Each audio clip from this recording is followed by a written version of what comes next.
Kasi may sinabi po si Doc tungkol sa mga ano na dapat organic po yung mga kinakain or tinatanim. So paano po natin gagawin or ano po ang pwede po natin gawin sa mga ano na hindi po makapagbili ng mga organic or makapagtanim? Ayun, hindi ko po sinabi organic. Kung maaari, kung kayo nagtanim, very good. Kapag wala na po kayong ano, kasi pag sinabing organic, ibig sabihin present yung carbon at saka hydrogen. So yun lang po ibig sabihin ng carbon organic. Organic. Opo. Pero ang sinasabi ko, pag wala po kayong tanim at bumibili lang kayo sa palengke, ibabad niyo po muna sa 1 litrong tubig na may asin, isang kutsara. Ayun, yung mga kikain ninyo ng mga gulay o mga prutas para mabawasan man lang ng mga synthetic chemicals na ginamit po. Okay. Doc, yun po actually yung sunod kong tanong, na kung sakaling hindi nga po makabiling meron po akong napakinggan na baking soda daw po. So compared to salt or baking soda, ano po yung mas prefer po ninyo? Pwede naman yung baking soda kasi nga sodium bicarbonate naman yan. So balance din the pH. Okay. Wala pong problema pero ang iba po yung sodium sa sodium bicarbonate. Sodium chloride saka sa sodium bicarbonate. Kasi nga pag acidic na talaga, kailangan immediately ma-eliminate mo yung acidity. Katulad na may mga tawag na yung mga may problema po sa mga gastritis or mga may problema sa sikmura, reflux. Yes, yes, no. Po nire-reseta dyan yung mga sodium bicarbonate para ma-lessen yung acidity. Wala naman pong problema doon kaya lang pwede na pong i-alternate yung acidic po ba kayo? Ay, hindi naman po, Doc. Pero I make sure na yung mga niluluto ko po kasi sa bahay ay malinis po sa pagbababad po. So, sa sinabi po ninyo, Doc, ay asin po, nasa ilang litrong tubig po? Ang alin po, yung binapambabad? Sa 1 litro po, isang kutsarang asin sa pambabad sa mga prutas or gulay. 15 minutos lang po, mga 15 minutes. Ayun. Okay, salamat po, Doc. At yung gulay po, pag kumain kayo, wag po 1 linggo, puro na lang lutong gulay. Tandaan nyo, sinabi ko sa lecture ko dati, yes, 4 na lang mong nakukuha nyo carbo, fiber, protein, and fat. Kapag sobrang luto pa yun, gano'n na lang makukuha nyo. Kailangan,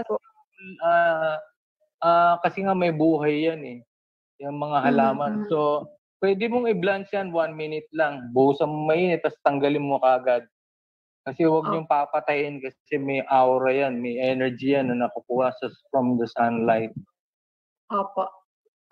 Doc, last po, meron po ba kayong kilalang naturopath na dentist po? Kasi narinig ko po si Nanay Mirna kanina talking about yung sa ngipin. Naalala ko po kasi pag po pala yung mga pagkaraniwang dentist, especially po yung mga tinuturok nilang pampamanhid.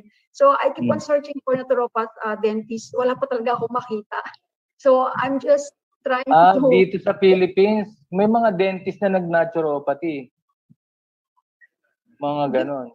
Meron po kayong kilala kasi yung ano ko po, isa sa anak ko na nandyan, gusto ko sanang po din sa... Kung may kilala po kayo, kasi wala po talaga ako mahanap. Even I'll keep on researching on... Ano lang po, nag-ano lang sila, integrative, so they practice naturopathy. Habang sila ay dentist. Nag-ina-adapt na rin po lahat kasi dito sa Philippines yung mga medical doctor or any medical ally, pina-practice nila yung mga natural. Okay. Kung problema nyo lang po, gusto nyo po ang isang naturopathy na dentist, para saan po?